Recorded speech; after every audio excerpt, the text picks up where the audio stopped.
memilih ilmu, bak pasalnya nak jelaskan masalah tata cara memilih ilmu yang paling good. Dan bak pasalnya nak jelaskan lom memilih guru, dan bak pasalnya nak jelaskan lom cara memilih kawan. Dan bak pasalnya nak jelaskan lom ketabahan terhadap menuntut ilmu agar memperoleh ilmu yang bermanfaat dan berkat.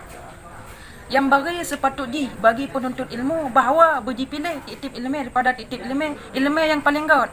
Iban ilmu yang paling goodnya pegot ma yahtaju ilaihi fi amri dinihi fil hali, iaitu ilmu-ilmu yang ilmu agama yang dibutuhkan dalam sehari-hari.